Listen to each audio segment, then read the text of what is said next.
Au nom du Père, du Fils, du Saint-Esprit. Amen. Seigneur Jésus, tu connais mon inconstance et mon infidélité. Tu sais combien je suis faible. Alors je demande en ton nom que notre Père céleste envoie son Esprit pour que quotidiennement je puisse entreprendre la lecture du catéchisme de l'Église catholique et que mon cœur s'ouvre à la tradition enseignée par ton Église, ma mère.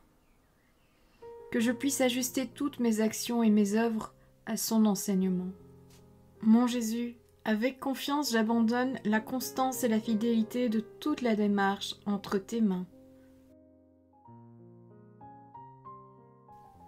Que Saint Michel Archange et mon ange gardien protègent et défendent chaque moment quotidien consacré à cette lecture.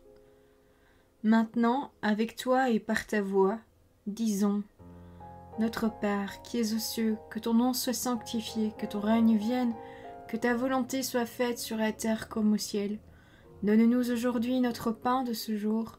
Pardonne-nous nos offenses comme nous pardonnons aussi à ceux qui nous ont offensés. Et ne nous laisse pas entrer en tentation, mais délivre-nous du mal. Amen. Ensemble, mon Jésus d'amour, saluons notre sainte maman, la Vierge Marie.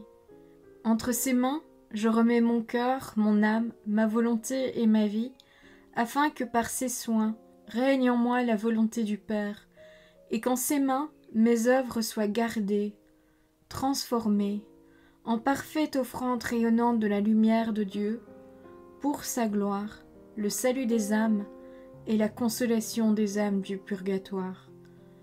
Je te salue Marie, comblée de grâce. Le Seigneur est avec toi, tu es bénie entre toutes les femmes, et Jésus, ton enfant, est béni. Sainte Marie, Mère de Dieu, prie pour nous, pauvres pécheurs, maintenant et à l'heure de notre mort. Amen. Je te salue Marie, comblée de grâce, le Seigneur est avec toi. Tu es bénie entre toutes les femmes, et Jésus, le fruit de tes entrailles, est béni. Sainte Marie, Mère de Dieu, prie pour nous, pauvres pécheurs, maintenant et à l'heure de notre mort. Amen. Je te salue Marie, comblée de grâce, le Seigneur est avec toi, tu es bénie entre toutes les femmes, et Jésus, le fruit de tes entrailles, est béni. Sainte Marie, Mère de Dieu, prie pour nous pauvres pécheurs, maintenant et à l'heure de notre mort. Amen.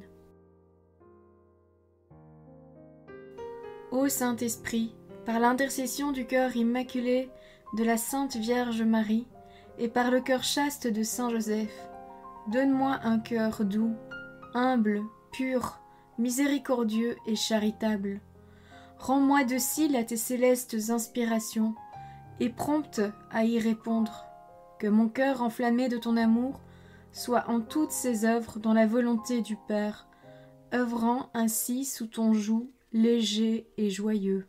Père céleste, je fais ces demandes par les mérites, les œuvres et les souffrances de Jésus-Christ, ton Fils bien-aimé.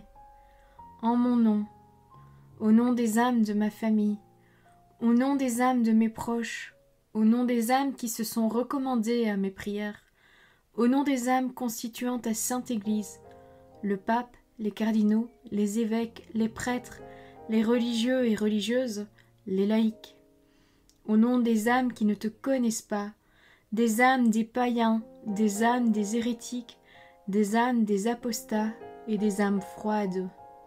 En tout temps, dans les siècles des siècles. Amen. 6e point, le banquet pascal. Numéro 1382. La messe est à la fois et inséparablement le mémorial sacrificiel dans lequel se perpétue le sacrifice de la croix et le banquet sacré de la communion au corps et au sang du Seigneur.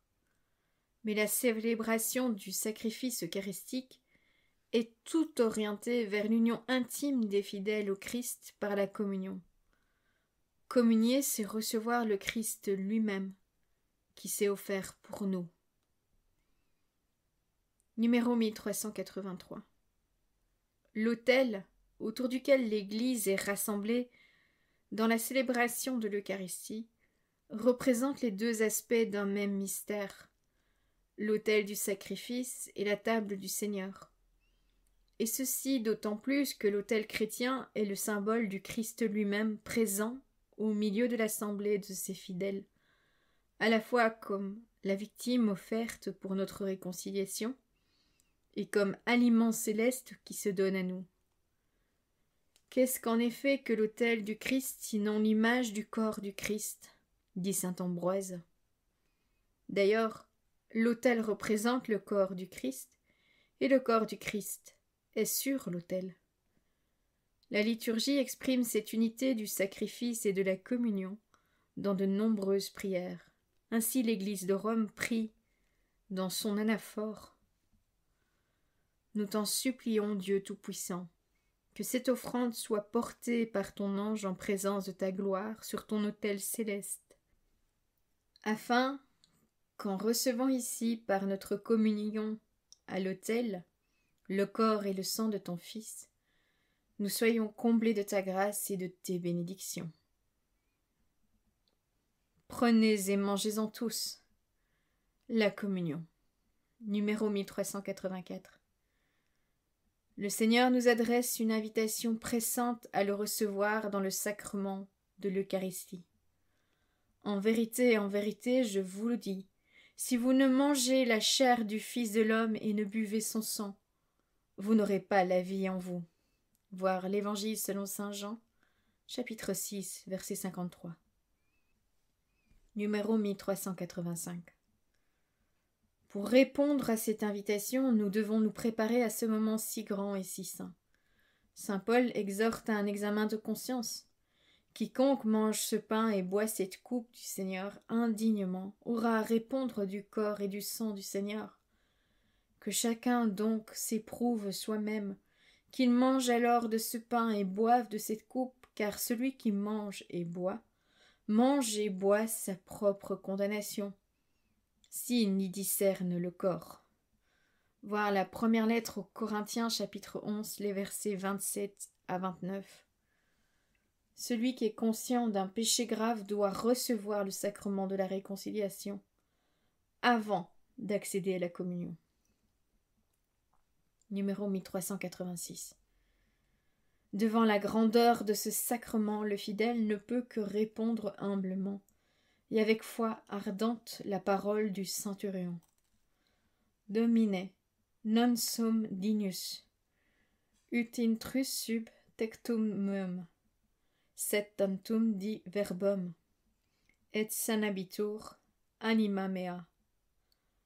Seigneur, je ne suis pas digne de te recevoir, mais dis seulement une parole et je serai guéri. Voir l'Évangile selon saint Matthieu, chapitre 8, le verset 8. Et dans la divine liturgie de saint Jean Chrysostome, les fidèles prient dans le même esprit. À ta scène mystique, fais-moi communier aujourd'hui au Fils de Dieu, car je ne dirai pas le secret à tes ennemis, ni ne te donnerai le baiser de Judas, mais comme le larron je te crie, souviens-toi de moi, Seigneur, dans ton royaume. Numéro 1387. Pour se préparer convenablement à recevoir ce sacrement, les fidèles observeront un jeûne prescrit dans leur église. L'attitude corporelle, geste, vêtements, traduira le respect, la solennité, la joie de ce moment où le Christ devient notre hôte. Numéro 1388. Il est conforme au sens de l'Eucharistie que les fidèles, s'ils ont les dispositions requises, communient quand ils participent à la messe. Il est vivement recommandé aux fidèles de participer à la messe de façon plus parfaite en recevant aussi, après la communion du prêtre, le corps du Seigneur, du même sacrifice. Numéro 1389. L'Église fait obligation aux fidèles de participer les dimanches et les jours de fête à la liturgie divine, et de recevoir au moins une fois par an l'Eucharistie, si possible au temps pascal, préparée par le sacrement de réconciliation. Mais l'Église recommande vivement aux fidèles de recevoir la Sainte Eucharistie les dimanches et les jours de fête, ou plus souvent encore, même tous les jours. Numéro 1390. Grâce à la présence sacramentelle du Christ sous chacune des espèces, la communion à la seule espèce du pain permet de recevoir tout le fruit de grâce de l'Eucharistie.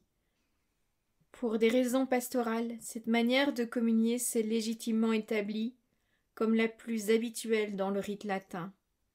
La Sainte Communion réalise plus pleinement sa forme de signe lorsqu'elle se fait sous les deux espèces, car sous cette forme le signe du banquet eucharistique est mis plus pleinement en lumière. C'est la forme habituelle de communier dans les rites orientaux. Voilà, c'est tout pour aujourd'hui. Je vous souhaite à tous une bonne et sainte journée. Que le Seigneur nous bénisse tous, que votre ange gardien veille bien sur chacun d'entre vous, et que la paix du Seigneur habite votre cœur. Au nom du Père, du Fils, du Saint-Esprit. Amen.